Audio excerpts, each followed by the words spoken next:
Everyone. हर हर महादेव, हर हर भद्रकाली।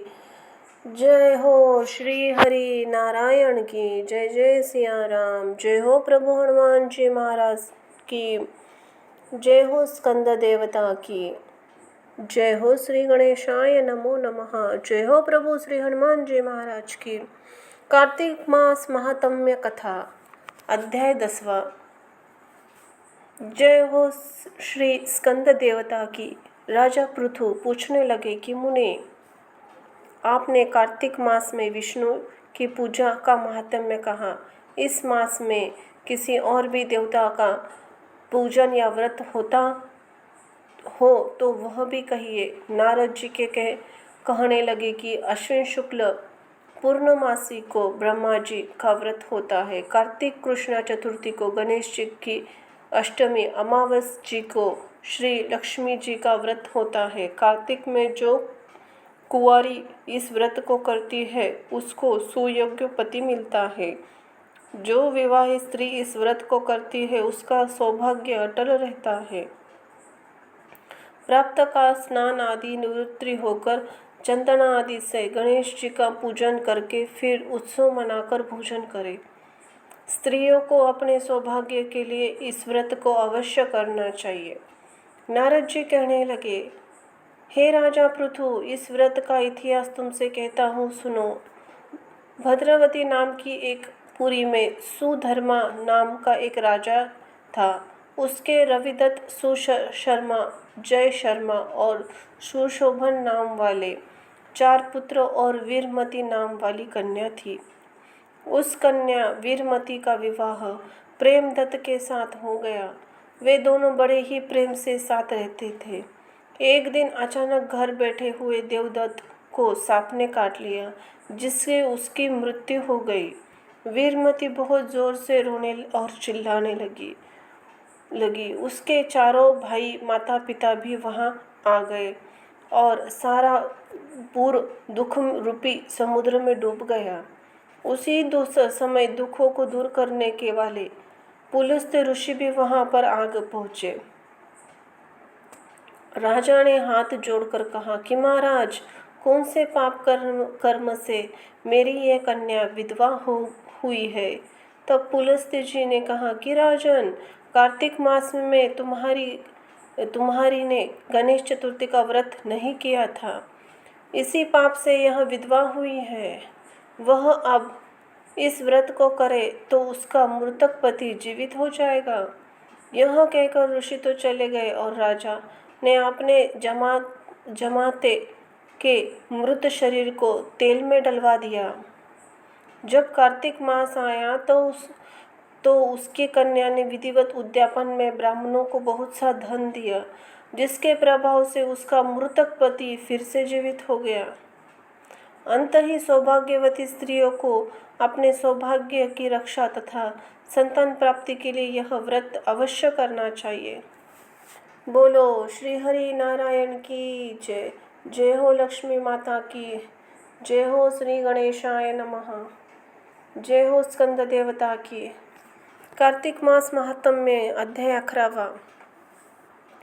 एक समय नारद जी ने व्यास जी से पूछने लगे कि व्यास जी, गृहस्थ आश्रम में सब आश्रम में से उत्तम क्या माना गया है। तब व्यास जी ने कहा, जैसे सब नदियां समुद्र में आश्रय पाती है और सब जीव माता का ही आश्रय पाकर जीवित रहते हैं, इस प्रकार यह प्रकार के भिक्षुक, ब्रह्मचारी, सन्यासी, विद्यार्थी, गुरु पूजक, यात्री जीवित रहते हैं। ये सब गृहस्थों के आश्रय पाते हैं। फिर व्यास जी बोले, हे नारद, अब तब अति पुण्य देने वाला एक पुरातन इतिहास सुनो। उत्तानपाद राजा का पुत्र उत्तम था, जो बड़ा बलवान और मदिरा पीने वाला था। उसने बहुला नाम वाली स्त्री के साथ विवाह किया और राजा रानी दोनों ही अति प्रेम के साथ रहने लगे।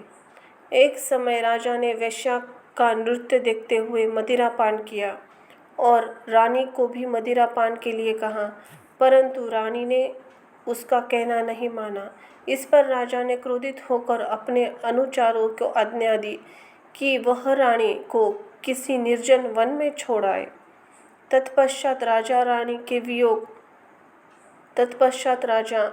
के वियोग में दुखी हुआ, मगर उसने दूसरा विवाह नहीं किया और प्रजा की पुत्र के समान पालन करने लगा।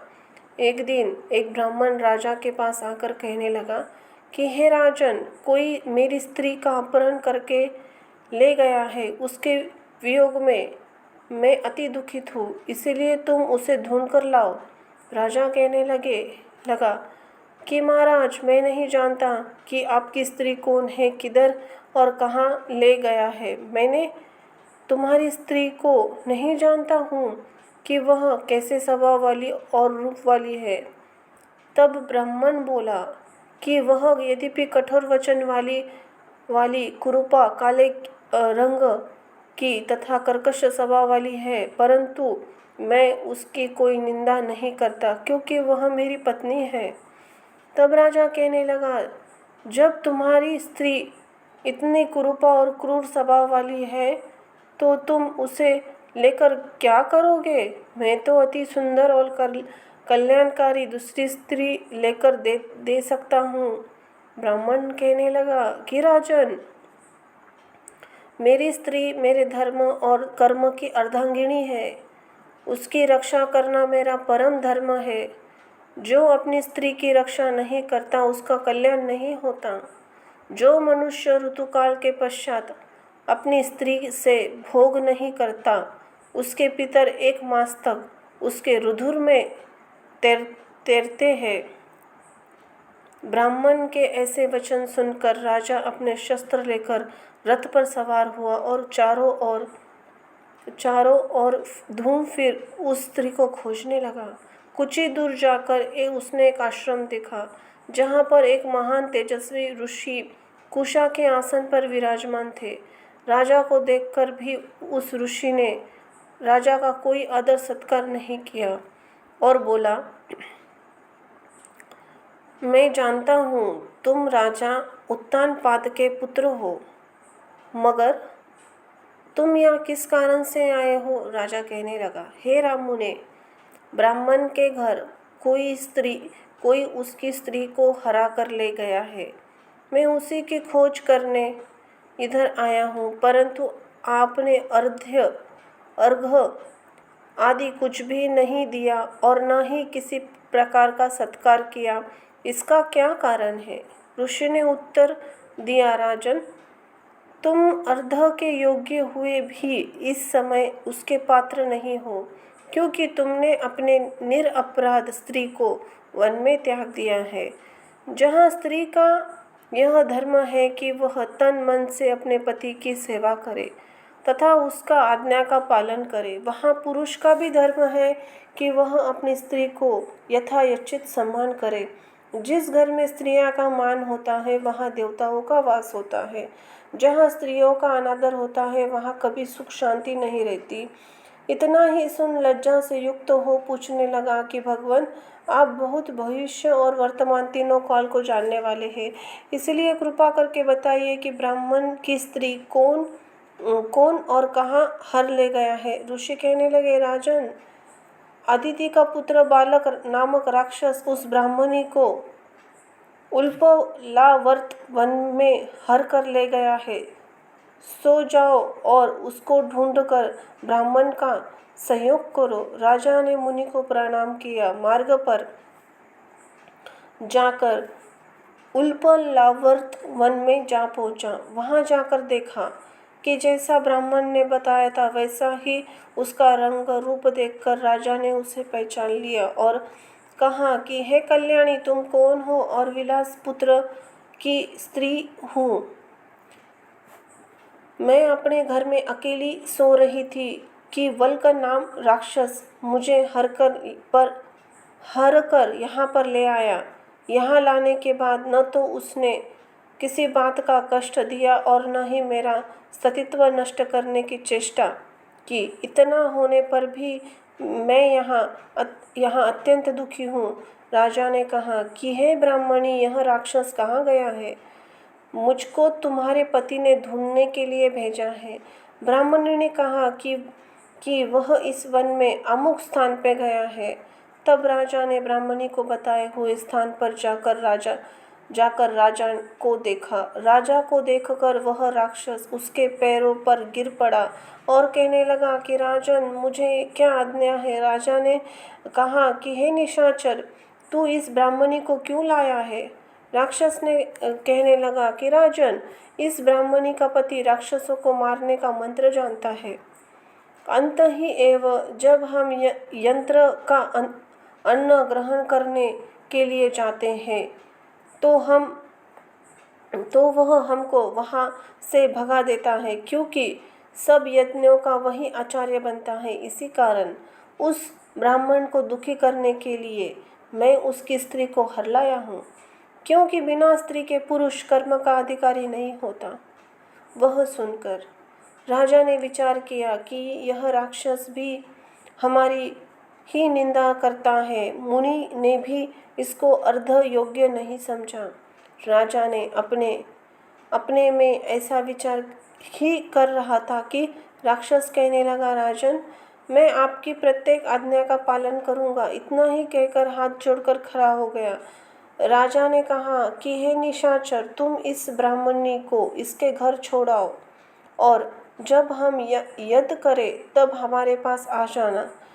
राजा आज्ञा पाते ही वह राक्षस उस ब्राह्मणी को उसके घर छोड़ने गया। तब राजा सोचने लगा कि मैंने अपनी निर्दोष स्त्री को घर से निकाल दिया। अब ऐसा कौन सा पुण्य कर्म करूं जिससे यह पाप दूर हो। तब राजा पुनः उन्हीं मुनि के पास गया और उनसे अपना कर्तव्य पूछा। मुनि ने कहा, हे राजन, तुम्हारी स्त्री को शतपात नाम के नाग के वन में घूमते हुए देखा तो वह उसको पाताल लोक में ले गया। उसका उस नाम की नंदा नाम वाली एक कन्या है। उसने अपने घर में उसको छिपा रखा है। यह सुन राजा ने वहाँ अपने घर आया और ब्राह्मण को स्त्री सहित अपने घर में देखकर बहुत प्रसन्न हुआ। तत्पश्चात राजा ने बालक का नामक राक्षस को यत्न किया कि वह तुरंत ही राजा के पास आकर उपस्थित हो गया। बालक को देख राजा ने उसे पाताल लोक से अपनी स्त्री को लाने का आदेश दिया। उसके बाद वह राक्षस पाताल लोक गया और वहां से राजा की स्त्री को लाकर राजा को सौंप दी। इसके बाद राजा और रानी बड़े प्रेम से रहने लगे। बोलो श्री स्कंद देवता की जय। जय हो श्री गणेशाय नमो नमः। कार्तिक मास महात्म्य अध्याय 12वां। जय हो श्री कार्तिक देवता की। इतनी कथाएं सुनने के बाद महाराज पृथु नारद जी से प्रार्थना की, हे देव ऋषि, आपने कार्तिक महात्म्य, कर्क चतुर्थी व्रत और गृहस्थ धर्म के बारे में मुझे इतना कुछ बतलाया है। आप कृपा करके तुलसी महात्म्य बतलाने की कृपा कीजिए। नारद जी बोले, हे राजा पृथु, प्राचीन काल में मैं सह्याद्रि क्षेत्र के कवरीपुर में अत्यंत ज्ञानी धर्मात्मा तथा ओम नमो भगवते वासुदेव मंत्र का जाप करने वाला धर्मदत्त नामक एक ब्राह्मण रहता था। वह अतिथियों का आदर सत्कार खूब करता था। एक दिन प्रातःकाल एक पहर रात्रि शेष रहने पर वह ब्राह्मण पूजा की सामग्री लेकर भगवान के मंदिर को जा रहा था। इतने में उसके सामने से आती हुई एक भयंकर राक्षसी को देखा। आगे को निकले हुए टेढ़े मेढ़े और बड़े बड़े दांत, बिल्कुल नग्न लकड़ी के समान सूखा शरीर तथा मुख से घुर-घुर शब्द निकल रहा था। ऐसी भयंकर राक्षसी को देखकर भयभीत धर्मदत्त ने अपने हाथ का तुलसी मिश्रित जल उस पर फेंक दिया। जल के मिश्रित तुलसी दल शरीर पर पड़ते ही उस राक्षसी के समस्त पाप दूर हो गए और वह हाथ जोड़कर धर्मदत्त के पैर पर गिर पड़ी। तब धर्मदत्त ने पूछा कि तू कौन है, किस कारण के पाप से तेरी इस दशा को प्राप्त हुई। अपने पापों से मुक्त हो चुकी वह राक्षसी कहने लगी, सौराष्ट्र देश में भिक्षु नामक ब्राह्मण की मैं पत्नी थी। मेरा नाम कलहा था। मैं न तो अपने पति से मीठे वचन बोलती थी और न अच्छा भोजन व फल खाने को देती थी। इस व्यवहार से दुखी होकर मेरे पति ने दूसरा विवाह करने का निश्चय किया। तो क्रोध में आकर मैंने विष खाकर अपना शरीर त्याग दिया। इसके बाद यमदूत मुझे बांधकर यमराज के पास ले गए। वहाँ चित्रगुप्त जी ने मेरे अच्छे बुरे कर्मों का लेखा जोखा बताते हुए यमराज से कहा कि हे महाराज, इसने अपने जीवन में कभी भी कोई शुभ कार्य नहीं किया, सदैव अपने पति से द्वेष करती रही। यह सुनकर यमराज ने आज्ञा दी, क्योंकि जिस बर्तन में यह पकाती थी उसी में खाती थी, इसीलिए इसको पहले अपनी संतान को खाने वाली बिल्ली की योनि में भेजा जाए। पहले अपनी संतान को खाने वाली बिल्ली की योनि में भेजा जाए। उसके बाद पति से द्वेष करने के कारण इसको विष्ठा खाने वाली शुक्री की योनि प्राप्त हो। तदनंतर क्योंकि इसने आत्मा की हत्या की है, इसीलिए यह प्रेत योनि में जाए। सो महाराज, मैं 500 वर्ष से इसी योनि में फिर रही हूँ। भूख और प्यास से दुखी होकर एक वैश्य के शरीर में प्रवेश करके मैं कृष्णा और वेणी नदी के संगम पर गई। जैसे ही मैं नदी के तट पर पहुंची, विष्णु के दूतों ने मुझे वैश्य के शरीर से निकलकर बाहर फेंक दिया। वहाँ घूमती फिरती मैं आ ही रही थी कि आप मिल गए। आपने तुलसी मिश्रित जल, जो जल मेरे ऊपर फेंका है, उससे मेरे संपूर्ण पाप नष्ट हो गए। अब कृपा करके इस प्रेत योनि का मेरा उद्धार कीजिए। राक्षसी ने सारा वृत्तांत सुनने के बाद ईश्वर भक्त ब्राह्मण धर्मदत्त ने कहा, तुमको देखकर मुझे अत्यंत दुख सा हुआ है। मैं जानता हूँ कि तीर्थ, व्रत, दान आदि सत्कर्म प्रेत योनि में नहीं हो सकते। तुम्हारे पाप अधिक तथा पुण्य बहुत कम है। इसीलिए मैंने अपने जीवन काल में जितना कार्तिक मास का स्नान और व्रत किया है, उसका आधा पुण्य तुमको देता हूँ। इससे तुम्हें उत्तम गति प्राप्त हो। इसके पश्चात ब्राह्मण ने जो ही ओम नमो भगवते वासुदेवाय मंत्र पढ़ते हुए तुलसी मिश्रित जल से उसका अभिषेक किया, वह प्रेत योनि से मुक्त पाकर अग्नि के समान दिव्य देह धारण कर लक्ष्मी के समान रूपवती हो गई। इसके बाद उसने ब्राह्मण को नमस्कार किया। सभी भगवान विष्णु के पुण्यशील तथा सुशील नामक 2 दूत वहां पर आए और उसको विमान में बिठाकर वैकुंठ को ले गए। उन दूतों ने धर्मदत्त से कहा कि हे ब्राह्मण, निरंतर भगवान की भक्ति में लगे रहने के कारण तुम धन्य हो। तुम्हारे द्वारा कार्तिक मास में स्नान व व्रतों का आधा पुण्य दिए जाने के कारण इसकी मुक्ति हुई है। हे विप्र, आपने इस त्याग और भक्ति कार्तिक मास के प्रताप से कालांतर में तुम राजा के कुल में जन्म लोगे और अंत में वैकुंठ धाम को पाओगे। बोलो श्री हरि नारायण की जय। जय हो वासुदेव की। गोपाल श्री कृष्ण राधे प्रिय श्री कृष्ण की जय हो।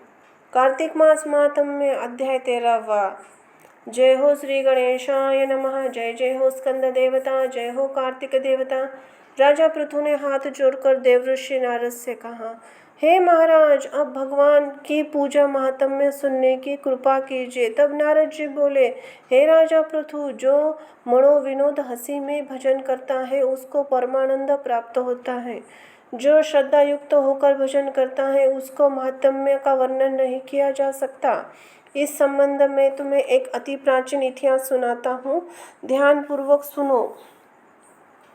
नारद जी ने कहा, कलिंद पर्वत पर दीर्घपुर नामक नगर में सुबाहु नाम एक एड़ अत्यंत धर्मात्मा राजा राज्य करता था। वह राजा प्रजा का पुत्र के समान पालन करता था। उसके ध्रुमकेश नामक एक पुत्र था जो अत्यंत दुराचारी, परस्त्रीगामी, चोर तथा जुआरी था। पुत्र के दूर चरणों को देखकर राजा सुबाहु ने उसे अनेक बार ताड़नाएं दी, परंतु वह किसी प्रकार नहीं माना। एक दिन खेलते हुए उसकी गेंद छोटी रानी के महल में जा गिरी। जब वह गेंद लेने के लिए महल में गया तो उसकी वी माता छोटी रानी उस पर मोहित हो गई। उन दोनों में कामाग्ध होकर भोग विलास किया। जब राजा को इस बात का पता चला तो राजा धूम्रकेश को प्राणदंड तो नहीं दिया, परंतु उसे अपने राज्य से बाहर निकाल दिया। अब राजकुमार वन में रहकर प्रतिदिन मांस मदिरा खाता पीता तथा रात्रि में वेश्याओं के यहाँ निवास करता। चोरी आदि करने की जो भी धन प्राप्त करता वो सब वेश्यों को दे देता। इस प्रकार अनेक वर्ष व्यतीत हो गए। एक समय वह भटकते भटकते वृंदावन में पहुंच गया। वृंदावन में ध्रुमकेश ने सत्यव्रत नामक एक परम विष्णु भक्त को देखा, जो अपना घर बार छोड़कर कार्तिक मास में वृंदावन में रहकर भगवान का पूजन करता तथा केवल कंद, मूल और फल खाता था। वह भक्त प्रतिदिन भगवान से प्रार्थना करता था कि हे भगवान, इस दुख रूपी संसार में डूब रहे मुझे दिन की आप रक्षा करें। मैं राधा जी सहित आपको बारंबार नमस्कार करता हूँ। प्रेम मग्न होकर वही कभी कभी रोने और कभी कभी गाने और कभी कभी नाचने भी लगता था। ध्रुमकेश ने उस भक्त की जब ये क्रियाएं देखी तो रात्रि को वेश्या के घर आकर मिट्टी की एक मूर्ति बनाकर वैसे ही वो सब कृत्य किए। अंत में स्तुति आदि करके वेश्या के घर में ही सो गया। देवयोग से राजा के दूत भी उसी समय वहां आ गए और उनके हाथ ध्रुमकेश मारा गया। यमदूत उसको महापापी समझकर मारते हुए पकड़कर यमराज के पास ले गए। धूम्रकेश को देखते ही यमराज ने अपने सिंहासन से खड़े हो गए और पाद्य, अर्घ्य और आदि देकर उसका सत्कार किया। फिर अपने दूतों को फटकारते हुए कहा, तुमको धिक्कार है। जब हमने यही आज्ञा दी है कि विष्णु भक्त को यहाँ मत लाओ, फिर धूम्रकेश को यहाँ पर क्यों लाए? उसने कार्तिक मास का व्रत वृंदावन धाम में चाहे हास्य में किया हो, फिर वैकुंठ में जाने का वह अधिकारी है। वैकुंठ में भेजने के पूर्व यमराज ने धूम्रकेतु को अपने निकट बिठाकर कहा, भगवान की भक्ति 9 प्रकार की है। उनकी कथा सुनने से राजा परीक्षित, कीर्तन से सुखदेव, स्मरण से प्रहलाद, पाद सेवा से लक्ष्मी, पूजा से पृथु, वंदना से अक्रूर, दास्य भाव से अर्जुन तथा आत्मनिवेदन से राजा बलि जिस प्रकार परम पद को प्राप्त हुए, उस प्रकार चाहे हास्य से तुमने भगवान की पूजा की, मगर फिर भी तुम स्वर्ग के अधिकारी हो। यद्यपि अपने जीवन में किए गए पापों और दुष्कर्मों के कारण तुम घोर नरक के अधिकारी थे, परंतु क्योंकि तुमने कार्तिक मास में भगवान की पूजा की है, अंत में अब निश्चय ही तुम्हें वैकुंठ प्राप्त होगा। कार्तिक मास में की गई भगवान की पूजा निरर्थक नहीं जाती। जहाँ पर भगवान शालिग्राम है वहाँ पर गड़की नदी तथा अन्य तीर्थ है। ध्रुमकेश को शास्त्रों का कुछ भी नहीं था। अंत उसने हाथ जोड़कर यमराज से पूछा, हे स्वामी, भगवान सब नदियों को छोड़कर गड़की नदी को कैसे प्राप्त हुए? कृपा करके मुझे बतलाइए। यमराज ने कहा, किसी समय वेदशिरा नामक ऋषि सब लोगों के हित की कामना करने से गंगा जी के तट पर तपस्या कर रहे थे। उनके इस घोर तप से भयभीत होकर इंद्र ने ऋषि की तपस्या भंग करने के लिए मंजू घोषा नाम की एक अप्सरा को भेजा। मंजू घोषा उस रमणीक स्थान में क्रीड़ा करती हुई अपने रूप और यौवन का प्रदर्शन करते हुए हाव भाव दिखाने लगी। फिर उसी स्थिति में उसने मुनि के चरणों को स्पर्श किया तो उनके रोमांच खड़े हो गए तत्पश्चात मुनि को अपने वशीभूत जान मंजुघोषा ने अपनी दोनों भुजाओं उनके गले में डाल दी। तब क्रोधित होकर मुनि ने श्राप दिया कि तुम मुझे इस संसार सागर में डालने के लिए उद्गत हो गई हो, इसलिए तुम नदी बन जाओ। मुनि का शाप सुनकर मंजुघोषा रोने और बिलखने लगी। उसने प्रार्थना करते हुए मुनि से कहा कि हे मुने, मैं शाप के योग्य नहीं हूँ, आप मुझे क्षमा करें। उसकी प्रार्थना द्रवित होकर मुनि ने कहा कि जिस समय भगवान विष्णु वृंदा के शाप से वश शिलारूप होकर तुम में गड़की नदी में स्थित होंगे, तब तुम भगवान को धारण करने वाली होगी। इस प्रकार मेरे द्वारा दिया गया यह शाप तुम्हें भी तुम्हारे लिए वरदान से भी अधिक श्रेष्ठ होगा। अंत में यमराज ने कहा कि हे राजकुमार, अब तुम विष्णु लोक जाओ। तब ध्रुमकेश सुंदर विमान में बैठकर वैकुंठ को लोक को चला गया और उसे वहाँ हरिचरणों में स्थान मिल गया। यही सब ध्रुमेश द्वारा कार्तिक मास में मात्र एक दिन पूजा करने का परिणाम था। यह कहकर नारद जी ने अपनी वाणी को विराम दिया। बोलो श्री हरि नारायण की जय।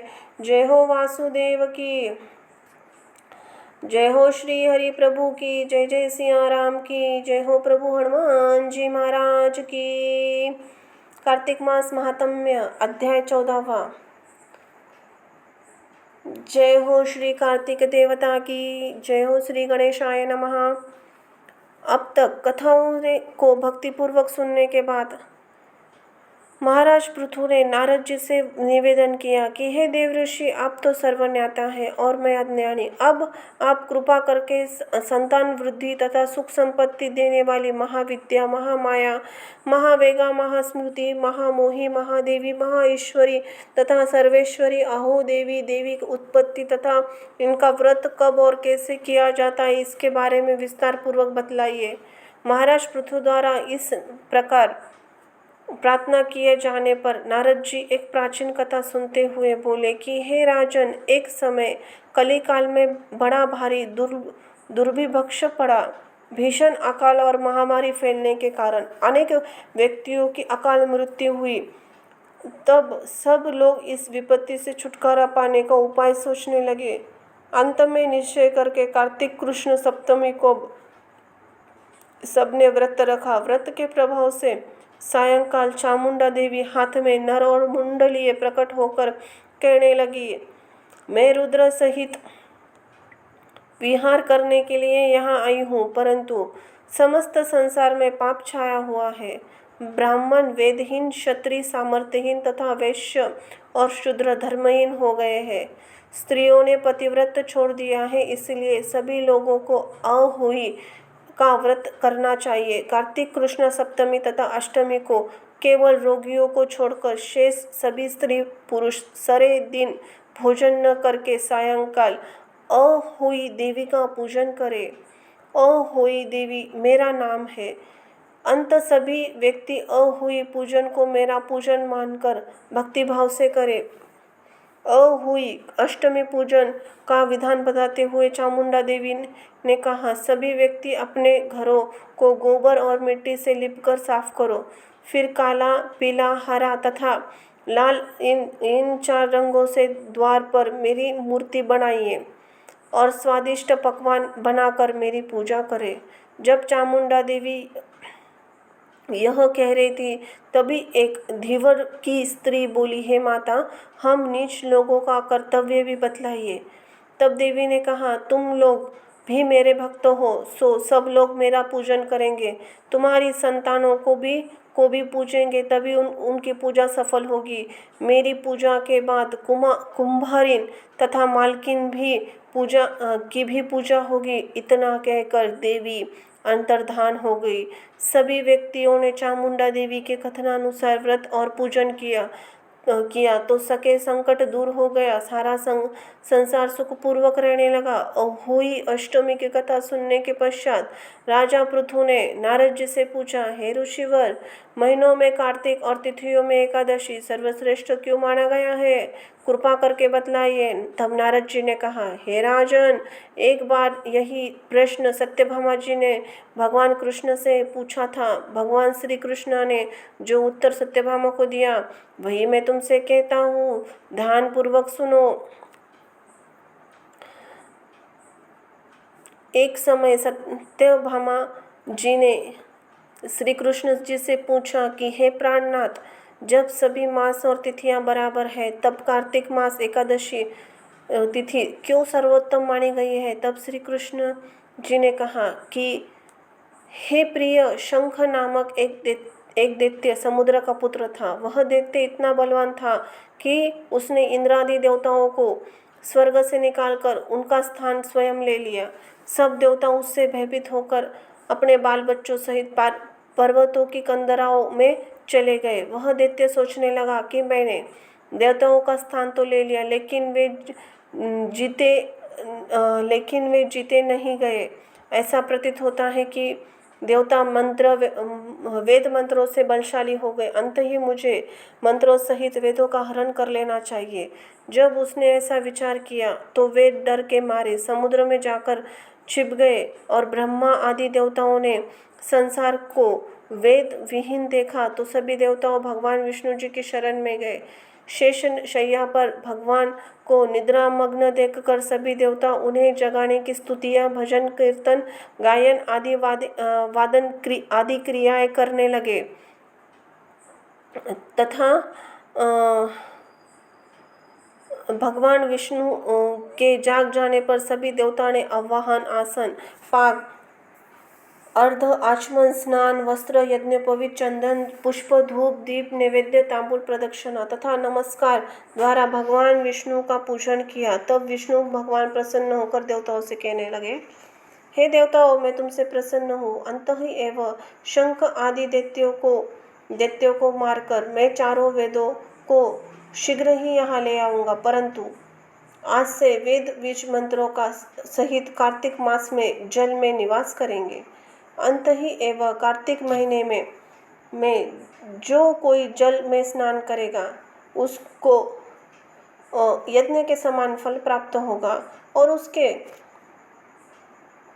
समस्त विघ्न दूर हो जाएंगे। हे देवता हो, आज एकादशी के दिन आप सब ने मुझे जगाया है, इसीलिए सब तिथियों में एकादशी मान्यता अधिक होगी। वस्तुत कार्तिक तथा एकादशी का व्रत मुझे अत्यंत प्रिय है। आगे कथा सुनते हुए नारद जी ने कहा कि हे राजन, इतना कहकर भगवान मछली का रूप धारण करके विंध्याचल में निवास कर रहे महर्षि कश्यप की अंजुलि में आ गए। कश्यप जी ने उनको कमंडल में डाल दिया। तब जब कमंडल भर गया तो मत्स्य रूपधारी भगवान कहने लगे, हमें कोई बड़ा स्थान दो। तो कश्यप जी ने घड़ा दिया। घड़ा भर गया तो तब उसने कुएं में छोड़ दिया, परंतु भगवान मत्स्य रूप में तेजी से बढ़ते गए। अंत ही कश्यप जी ने उनको समुद्र में डाल दिया। भगवान ने एक अत्यंत विशाल मछली का रूप धारण करके दैत्यराज शंकासुर को मार दिया। शंकासुर को मारने के पश्चात मत्स्य रूप त्याग कर विश्राम हेतु बद्री नारायण चले गए। बद्री नारायण में भगवान ने देवताओं से कहा, हमने शंकासुर को मार दिया है। अंत ही ऋषि मुनि जाकर समुद्र के अंदर से वेदों को ढूंढ लाइए। तब तक देवताओं सहित प्रयाग में मेरा निवास रहेगा। तब ऋषियों ने अपने तपोबल द्वारा समुद्र में से 6 अंगों छंद, व्याकरण, कोश, वैदिक, ज्योतिष तथा स्मृति को ढूंढ निकाला। जिस वेद का जो भाग जिस ऋषि को मिला तब वे भाग उस ऋषि का माना जाता है। उसके भाग समस्त ऋषि ब्रह्मादि देवताओं सहित प्रयाग आ गए और उन्होंने वहाँ पर अश्वमेध यज्ञ किया। इसीलिए प्रयाग को तीर्थों का राजा कहा जाता है। प्रयागराज में स्नान, दान तथा यज्ञादि करने वालों के जन्म जन्मांतर के समूल पाप नष्ट हो जाते हैं, नाश हो जाते हैं और वे मोक्ष के अधिकारी बन जाते हैं, इसमें संदेह नहीं है। कार्तिक मास महात्म्य 14वां अध्याय यहाँ समाप्त हुआ। बोलो श्री हरि नारायण की जय। जय हो श्री गणेश देवता की। जय हो श्री कार्तिकेय की। धन्यवाद।